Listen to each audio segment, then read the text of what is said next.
Welcome to the Manning Up on Real Estate podcast. This is the podcast where we will have real talk on what is happening in the local market of Greater Vancouver.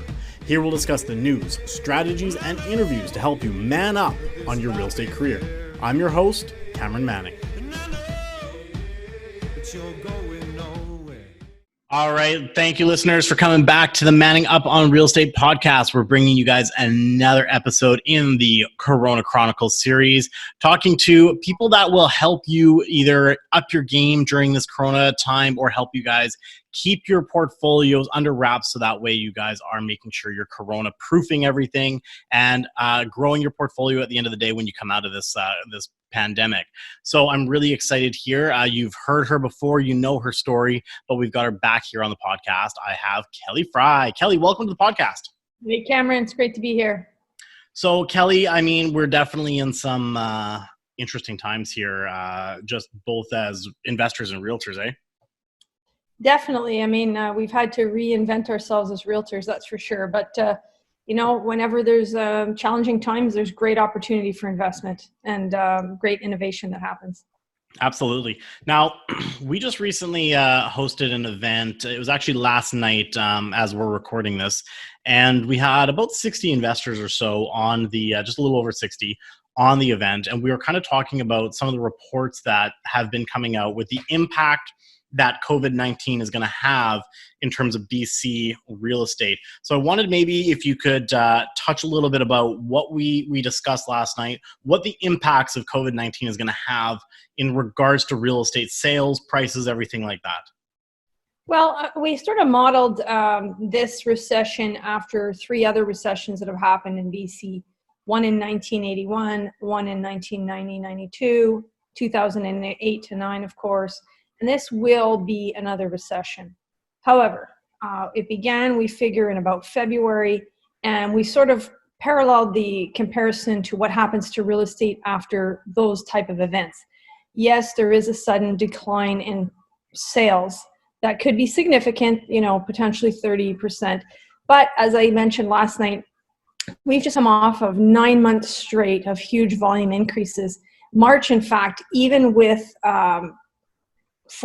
even with COVID, 46% sales increase in terms of volume in the month of March. That was mostly done in the first two and a half weeks even. Mostly done in the first 2.5 weeks, but I don't think it's going to be that damaging to the local market to have a sudden decrease in sales because we were already experiencing a big decline in inventory. We were already feeling multiple offers at the beginning of March.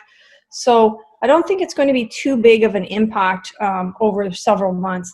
The numbers are definitely going to be down, but prices, I don't think they're going to take too hard of a hit. The previous recession showed a bounce back in sales between 24 and I think 41% once they recovered. So I'm pretty confident about the market.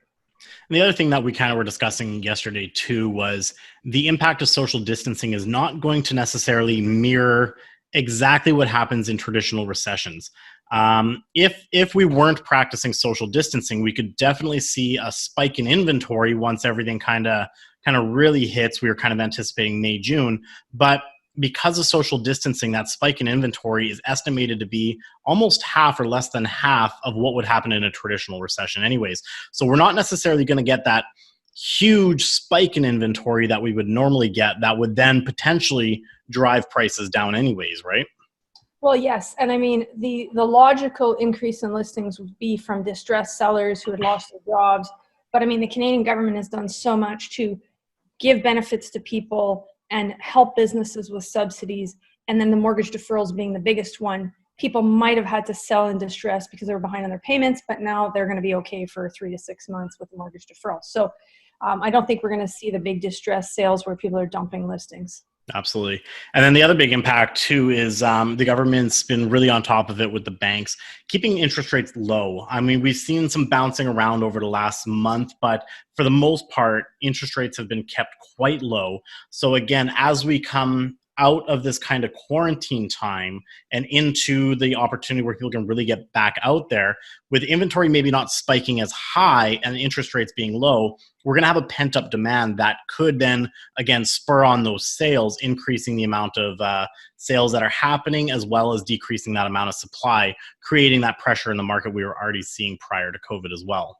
Yeah, and I think smart investors are going to be ready. They're going to have low interest rates, in their back pocket, and they're going to be making moves when others are still sort of distracted and afraid, and they're going to pick up some great opportunities. Absolutely. And I mean, some of those opportunities could be in the form of fire sales as well. I mean, we've definitely already seen a few listings where people have dropped it out of fear, or they've dropped it because they just can't afford anything. But, I think it's going to be fewer and far between with all the measures that the government has been taking. And so, yeah, I mean, I think really the opportunity is to take advantage right now of the fact that most buyers aren't in the market right now. Most are taking a sideline. So if you are investing for, the right reasons, you're not looking for appreciation, but you're looking at cash flow and equity, you can do that from your desk at home.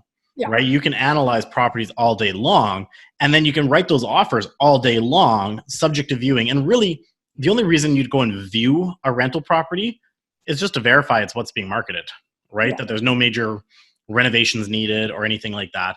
So I think now is really, if investors want to take advantage of this time, maybe not being at work as much or being at home more, analyze lots of deals, work with your realtors from over Zoom, over email, everything like that, to start finding really good opportunities out there. Yeah, for sure. Now, kind of going back on this trend, we've had a lot of discussions with investors to help COVID-proof their portfolio, and the big one is mortgage deferrals, right? There's several other programs, we'll maybe touch on those, but what is the single greatest advantage that you find with the mortgage deferral aspect right now? Well, I think the single greatest advantage is that you don't have the pressure of worrying about the fact that your tenant's going to pay you rent or not. If they pay you rent, it's a gravy train, because then you've got this huge bump in cash flow that builds your reserves. And some people complain, oh, well, you're paying interest on interest because it's being tacked on at the end. You are, but this is an investment property. So all of your interest is deductible, and the tenant's paying it off anyway. Exactly. So every way I look at it, it's a win-win. I know. I think the problem is that a lot of people just view interest as a negative thing to be paying. And I think it's because of how society was trained to buy your home and just pay off your mortgage as fast as you can so you pay less interest. But again, as a rental property, we have those advantages that you can write that off and that the tenant's covering it. So really not coming out of your pocket. But I like what you said though. You're building that, even if your tenants pay, you don't know next month if they will or not, if they lose their jobs or not, but you've built up that reserve that if they don't pay, you're not being hammered with another $2,000 mortgage payment or whatever the case might be. So, I mean, and if you've got a larger portfolio, that's huge, because if you've got several mortgage deferrals and then you've got one tenant over here that doesn't pay, you've got that cash reserve and you're not pulling it out of your own pocket as well. Exactly. And, I personally have done it on every single mortgage I have other than my principal residence. But the multifamilies, and it's a lifesaver for us. It's huge. I mean, those mortgage payments are, sometimes up to 5 digits, depending on the size of those properties. And yeah, if you had to come out of pocket, that's a significant drain on your own personal savings right now in this time. Yeah.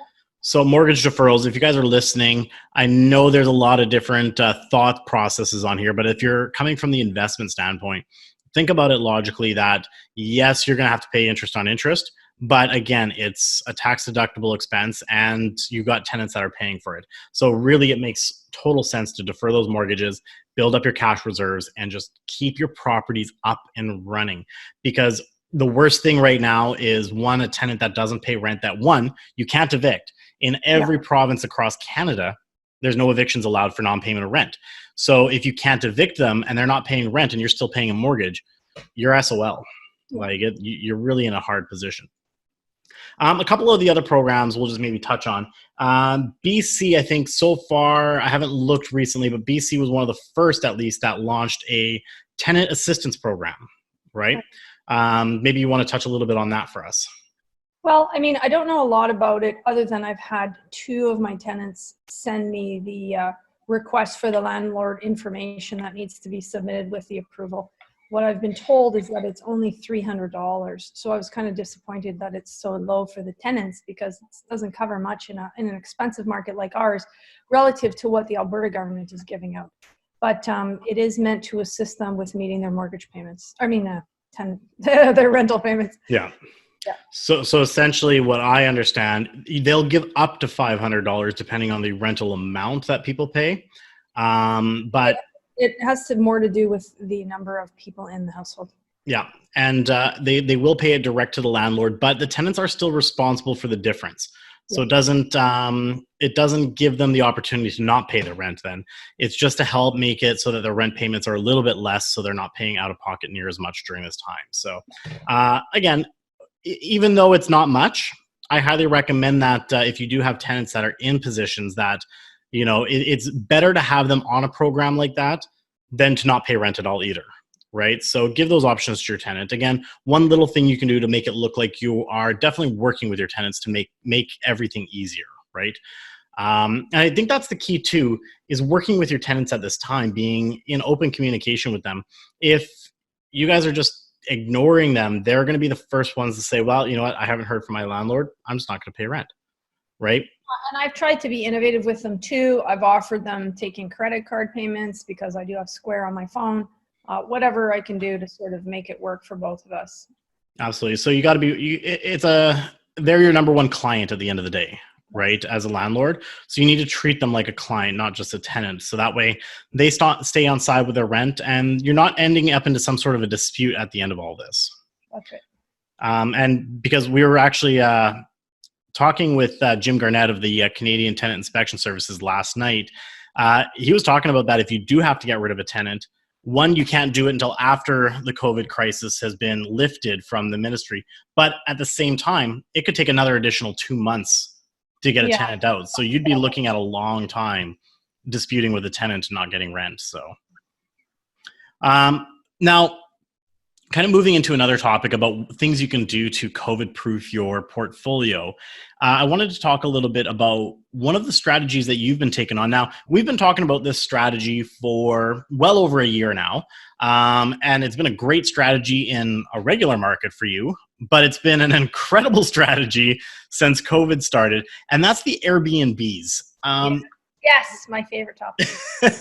So obviously you started doing Airbnb, you started in your basement suite at your house and you've kind of expanded. You've got 4 Airbnbs and you're about to set up a 5th one actually this month. Yes. And these you decided to test because obviously you needed to find ways, as we were selling a lot of new product, ways to increase the amount of cash flow that these things brought in so they're a good investment.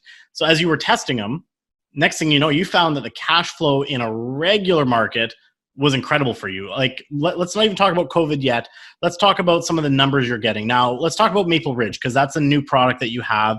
It was a brand new build in Maple Ridge. It's a 1-bedroom, 1-bath. Correct, I believe? Yeah. What kind of numbers would you have been looking like if you were to rent this out unfurnished? Well, I have another unit that's unfurnished in the building. So I rent that one for $1,475. And so that's a direct comparable, basically. There you go. So $1,475 with a 1-bedroom, 1-bath. Now you've got the other one in the building that you're running as an Airbnb. What has an average month been looking like in terms of occupancy and cash flow? Okay, well, I've had it since August 1st, and we're now end of April. I have maybe had 2 days of vacancy in that time. Yeah, and I mean, I've played with the rates during COVID and non-COVID. It seemed to be settled at around $75 a day is what my rate is. And then sort of playing with the cleaning rates and the supplies and all the rest of it. So my highest gross revenue month, but keep in mind that this includes the cleaning fee, was $2,700. Okay, so $2,700. I have to deduct all the cleaning fees and then the internet and cable and then some supplies for restocking of toilet paper, paper towels, shampoo, all of that. So I would say that my best net is probably close to about $2,000. So I'm getting, a $500 premium on top of my regular rental. That's pretty fantastic, because if you're cash flowing on a regular rental, even, $100 or whatever, and you're adding an extra $500, that's a Yeah. significant gain in your cash flow. Yeah. And again, putting into those reserves. Now, that's kind of on the regular side of things. Now, as COVID started hitting mid-March, you were experiencing a ton of cancellations, right? Yeah, across the board on all 4 of my units, every day, multiple cancellations coming in from everywhere. It started, of course, with the foreign cancellations from other countries, and that includes the US. And then it started to cross the rest of Canada, where I had a lot of advanced bookings for various reasons: weddings, graduations, family events. And those, of course, started getting canceled one after another. So I was a little bit concerned for sure when it started happening. Yeah, suddenly you went from your best strategy to looking like it might be one of your worst strategies. But things changed rapidly during that as well. So it went from a couple days panic to suddenly all these new bookings started coming in. So what are you experiencing right now with your Airbnbs? Well, if you look at the month of March and April, I am almost at 100% occupancy for all 4 of them. April, I'm probably sitting at maybe 28 days on one, 29 on the other, and 30 on the other 2. So, some people say, well, you don't want 100% occupancy, you're not charging enough. But because of the nature of the times we're in, I'm trying to make sure I'm full across the board and boosting my constant reviews, because I have one that's over a year old. I have one from August. I have one from September, one from October. So, I'm still trying to ramp up as many reviews that I can get, because that distinguishes the future bookings. I'm also starting to get repeat business, and people are starting to know that I have units available. In fact, I was called yesterday for some longer term bookings, and I couldn't accommodate it because I had scattered bookings and I couldn't meet the demand. Really, I had no space available to accommodate. Now, traditionally before COVID, what was kind of your average booking length? What was kind of the norm you were finding? I would say, generally speaking, probably 2, 3, 4 to 5 days, something like that would be an Right. average. So kind of less than a week typically. Yeah. And moving through the COVID, that's changed. Your bookings blew wide open because of all the cancellations. But Yeah. now what's been the normal that you've been seeing in terms of bookings? The magic number, it's 14 days now. Everybody's in quarantine or self-isolating. And so that seems to be my norm. In fact, I had a guest yesterday who was contacted by both the government and the RCMP, who's been driving by, checking that her vehicle's parked at my house. Wow. And because of the scrutiny, she was going to stay somewhere else for 2 days, but she's going to stick it out for the 14 days, and she extended her stay. So there you go. It crossed in from the US, you see, from the border, so they're watching those people very. Right, absolutely. They've got your name, they've got your number, they know where you're staying, so they're checking up. And I mean, good for them. I mean, this is what we have to do, I guess, to help flatten this curve of the COVID thing. But it definitely helps you out in regards to your strategy, because and this is not just Maple Ridge, but this has been across the board with all of your Airbnbs, right? Yeah, because I have Chilliwack, I have Abbotsford, and I have 2 in Maple Ridge, and I'm about to launch Langley. And the other thing I wanted to say too is I'm finding the margin a little bit better on the 1-bedrooms. I have 3 1-bedrooms and 1 2-bedroom. Now, granted, the 2 bedrooms can accommodate 6 guests, but just from the profit side of things, I'm finding that I can get more of a lift on the 1-bedrooms than the 2s. Like, I can't incrementally get that much more. So I'll find out though with the Langley one, because it's a brand new condo, and that's my best one, is my brand new Maple Ridge condo. So maybe the 2-bedroom in Langley will show a different pattern. Right, absolutely. Now, an interesting turn of events also happened for, I believe it was your Chilliwack booking that you were telling me about, where allowing pets in your Airbnbs could be an opportunity right now as well. It was in the Chilliwack one, right? No, it was Abbotsford. Oh, Abbotsford, sorry. So tell us a little bit about that story, because I found that was pretty interesting as well. You know all my stories. Basically, I just got just over a 3-week booking for Abbotsford, and it was because this is a site supervisor in town for a job. He wanted his wife and his dog, to come visit him on weekends from Kelowna, and the other Airbnbs weren't allowing pets to visit. So ours, of course, is pet friendly. We want to accommodate everyone, and we have laminate flooring, so it shouldn't be a problem for us. So there you go. So you got a long-term booking in that case, and all because you allow pets. Yeah. And I think this goes back to regular rentals too. You see so much. And I mean, I've fought with clients of mine as well. Too many people are so scared of pets, but they don't. And yes, pets cause damage sometimes. If you've got people who have mistrained dogs, or it happens. But generally, most people are fairly good with their pets. They train their pets well, and allowing pets actually increases the amount of good potential tenants that you could get, right? For sure. And there's one thing I'd like to point out. There's one point that you have to be careful with pets is that their fur, you have to make sure it does not get on the linens for the next guest, because I've made that mistake. It's happened. So my cleaners are under scrutiny for taking tape or lint rollers over every piece of bedding before they leave, to make sure that we don't have that problem. Because you get that in a review, boy, it knocks your score down. And the key in this game is to be a super host and to have the strongest number of reviews that you can get.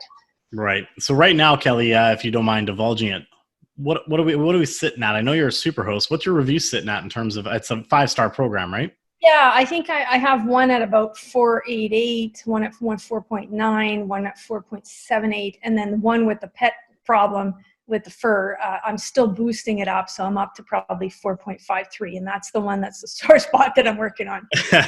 So, I mean, end of the day, though, it's hard to avoid at least one negative review here and there. Someone's always got something to fight with, but you've done a good job keeping your reviews high, and 4.9 is pretty fantastic still as an Airbnb host. Definitely somewhere I'd be looking if I'm looking at an Airbnb.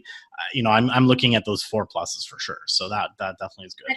And the key to the success in this business, as I've told you before, is you have to have really good cleaners. And then I try to leverage as much as possible with lock boxes, and have the cleaners go into the schedules and see themselves for when they have to, go in and clean. And when they take conscientious effort with the cleaning, you get good reviews. I make sure I pay them right away all the time to keep them motivated. So. Absolutely. I mean, it's a system that you got to put in place, especially when you're managing more than just one location, right? Well, this is it. And I've managed to get them to buy my supplies now, because I'm just generally, when I'm not in COVID, I'm super busy. So yeah. I don't have time to deal with these things. And so they don't even really bill me for that time. They just pick them up when they're getting their own groceries and whatnot. So, right. And they know better than me what's needed, because they're the ones in there. They're the one. Absolutely. So they know how much toilet paper is left, how much, soap is left or whatever. Yeah, definitely a system. And it took you a while to experiment. I mean, it wasn't, you didn't know it right off the bat, but as you've been building this, you're improving your systems, every month. And that then allows you to be able to coach your clients. And Are you finding that you're getting more and more clients who are starting to move towards this Airbnb strategy? Yeah, I mean, they're definitely interested. They're definitely asking questions, and they like having the exact data that I supply them to show them the rates. The key is, of course, the stratas. Yes. Many of the stratas don't allow it, so finding that optimal property where you can actually get it done without being shut down. Yeah, for sure. And I mean, there are ways around some of the bylaws, depending on your comfort level and how much you're willing to fight. We've had, I'm not going to talk about it too much on the podcast because I don't want to necessarily give it away, but you can contact us. But we've had a lawyer who's looked into this significantly for us, who's given us his opinion based on court cases where Airbnbs have fought in court and actually won. So there are ways around some of the bylaws, but you got to be careful. And you also don't want to piss your neighbors off. You don't want to make the strata manager mad, because if they become your worst enemy, then they'll continue to scrutinize your location and fine you, right? Okay. The other thing is the biggest problem out there too that most people are concerned about is the fact that cities don't allow Airbnb. So what is your take on that? Because you're actually operating in cities that don't necessarily allow Airbnb according to their bylaws. Well, I mean, the same lawyer that has assisted me with the Airbnb bylaws with the stratas used to work for a city, so he knows how the bylaws work. And he basically said, they would have difficulty enforcing it. And also, I just know that they're, overwhelmed. And unless there's a direct complaint that they're pursuing, they don't have the manpower to really do anything about it. So yeah. For the moment, if I had to convert them in the future, I would. But it's working well now. So I can't see, it's just like Uber, they're not ready for it. They don't want to deal with it, but it's a reality of what's coming and what the consumer wants. So Absolutely. And I think the big thing that you said there is that they just don't have the manpower. So you go on Airbnb's website and the sheer amount of places being rented as an Airbnb, I mean, if they really wanted to, they could go on Airbnb and police it, but they don't, right? And that's why you see a significant amount on Airbnb. I think that the real risk, more so than that, is just claim the income. Don't mess around. If CRA decides to go after everybody on Airbnb, as long as you've reported all your income, you're fine. And that's of course what I would be more worried about. Oh, for sure. And that's the other thing I find too, working with investors, is they always want to avoid claiming things and how they can get creative and hide it. And there are creative ways that you can reduce the amount of taxes that you pay. But at the end of the day, if you're paying taxes, it means you're making money, right? Yeah, you can get mortgages. Like that's just exactly. So that's exactly it. It's funny that so many people are so against the taxes, but again, yeah, just do the right thing. Have a good accountant who knows how to, write off the right things, and then just make sure that you just pay it. I mean, and keep moving forward. So we're kind of moving along here on this Airbnb train. I was wondering if there's any advice that you have to somebody who is wanting to set up an Airbnb, but they're not sure how to go about it. What would be the first steps that you would recommend somebody to start researching how to get Airbnb rolling? Would it be to go to Airbnb's website, or what would you suggest? Yeah, I mean, you can go on Airbnb's website and sort of look at the area that you're wanting to do it in, see what the rates are. Sometimes the rates aren't necessarily reflective of what you can get, because what I get for my new condo in Maple Ridge is above market because the consumer wants that. But you want to map out what you're going to need, your budget for your furniture, and of course, all the amenities you're going to need: pots, pans, dishes, all the rest of it, toasters, that kind of thing. And I always suggest, I use stagers who help with the design so that it looks as good as possible online, and professional photographer, because again, it's going to be that competitive edge. You're up against a lot of ma and pa's, and you want to show yourself to be a business person. And yeah, I mean, that's really the key and run your numbers if it's going to make sense with the property that you're looking at doing it at. Absolutely. It's good advice. And so moving past the Airbnb, I want to just quickly, we touched on it at the beginning, but I want to kind of circle back to it. Opportunities moving forward in our market today. Outside of Airbnb, what do you see as the strategies that would be the best that people should be taking advantage of, knowing that we are entering into a recession, but the rebound should be fairly quick, and there's going to be those buying opportunities? What strategy outside of Airbnb would you also recommend if people aren't comfortable with that strategy? Well, I mean, rent-to-owns have been a proven commodity. They have a lot of moving parts, but they provide good cash flow. They provide a great service for people who want to get into the market. Provides a great tenant and an exit strategy for an investor. So I'd say rent-to-own. Fix and flips is a little bit more risky right now because of the uncertainty in the market. However, there are going to be some great opportunities. And as long as an investor has a plan B, as long as a property can carry itself as a rental, if you have to carry it for a while before you do put it for sale, or if it doesn't sell immediately, I think that there's still good opportunities with fix and flips as well. Perfect. So RTOs, and I mean, in all honesty, what are your thoughts just on regular rentals right now? Oh, I think they're great. I mean, especially you can take anywhere in the Lower Mainland, anywhere in the Fraser Valley, and you're looking at 1% vacancy or less. Right. So getting tenants is not an issue. It's just in the screening of getting the right tenants, and of course during COVID, making sure that they pay. Yeah, totally. And actually, circling back to what you just said there, getting tenants is no problem in the Lower Mainland, but even right now, we just closed a building with 63 units closed. So I would say a great majority of those, I mean, maybe probably 60 out of the 63 are going to be putting tenants in. So we've got a lot of vacancy to fill. And our property manager was on the call last night that we did, and she talked about what's been happening. And obviously at the beginning of the crisis, her call volume slowed, but give us what she was kind of talking about last night in terms of this. Well, I mean, she's getting, and she does placements for me too, as well as our clients, in addition to these Langley units. She rented 2 in the last 2 days, and another client of mine rented 1. So we've actually had, and I'm working on a rental too. So, we may have rented 4 in the last 3 days, let's say. And that's not bad, No. Considering that we literally just completed on these. And people are a little bit afraid of viewings and that, but people need places to stay. And brand new units are more desirable because there's no concern of the virus in the same way, Yeah. Yeah, I mean, I think too, a lot of people's circumstance hadn't changed if they were planning on moving before, and for whatever reason they still have to move. Then they're going to find a way to make it work, and they're going to find a rental, and they'll just take the precautions. But our vacancy was so low heading into this, and I think even right now, like, this is my thought process, assuming, and this is again assuming a few different things. If for whatever reason this COVID extends out and we start seeing delinquent payments on mortgages, forcing more foreclosures, or people fire sailing their homes because they can't afford to pay the mortgage anymore, what is going to happen with those people is they're going to move into being a tenant. Yes. Right? Which is then going to put even more pressure on our vacancy problem, which if you think about it, you start panicking because you read the news and you say, oh my God, properties are being fire sailed, people can't afford the mortgages. But as a landlord, it actually, again, it goes back to how Don Campbell used to say, well, look behind the curtain.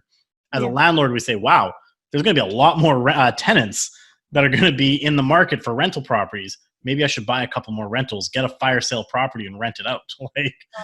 I think there's going to be some good opportunities. And I know you quote this a lot in our office, but Warren Buffett says it best. What does he say? He says, be fearful when others are greedy and be greedy when others are fearful. So this is the optimal time for sure to be greedy. Absolutely. There's a lot of fear in the market right now. So smart investors who are able to get their ducks in a row and take advantage of it, we highly recommend it. Okay, so we'll start wrapping it up here because I know even though we're working from home these days, we're still fairly busy. So I want to make sure you can get back to getting to work here, working with your clients. But as you know, because you've been on this podcast before, we do ask for a book recommendation. And I know Kelly has been reading a lot of books these days. She's part of some mastermind groups who've given her some new ones. So I'm wondering what book recommendation you have for us today. Well, currently I'm reading the book called Grit by Angela Duckworth.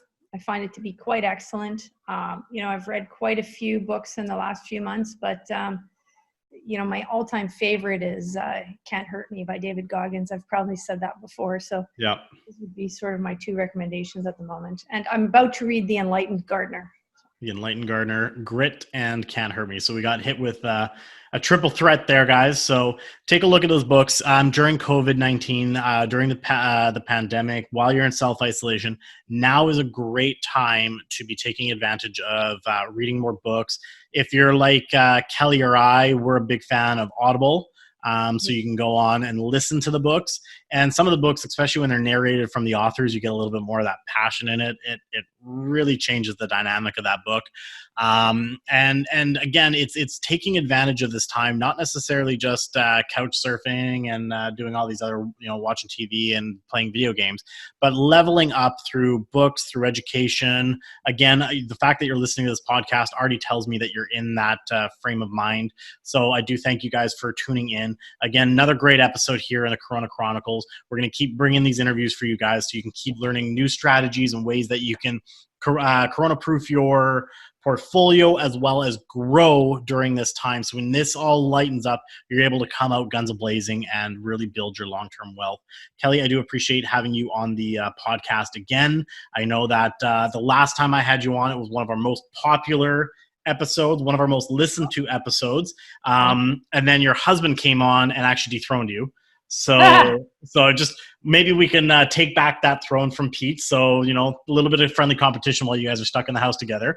But again, thank you so much for being on the podcast. We really appreciate it. I know the listeners appreciate it. And if people want to get in touch with you, Kelly, what is the best way that they can do that? Oh, by text or call, I'd say 604-418-3162. I'm glued to my phone. Perfect. And of course, you can always visit our website, www.kellyfryteam.com, if you want to check out what we have listing wise or anything else going on that way. And if you guys do want to interact with this podcast a little more deeply, you can always hit me up on Instagram or Twitter. Cameron E. Manning on Twitter and Cam E. Manning on Instagram using the hashtag ManningUpRE. That's ManningUpRE. And don't forget, if you guys want more content, you can also check out the YouTube channel, youtube.com/Cameron Manning. Thanks again so much for listening to the podcast. I really appreciate it. Kelly, again, thank you. And we will catch you guys on the next episode. Thanks a lot, Cam. Hey now, hey now, hey now.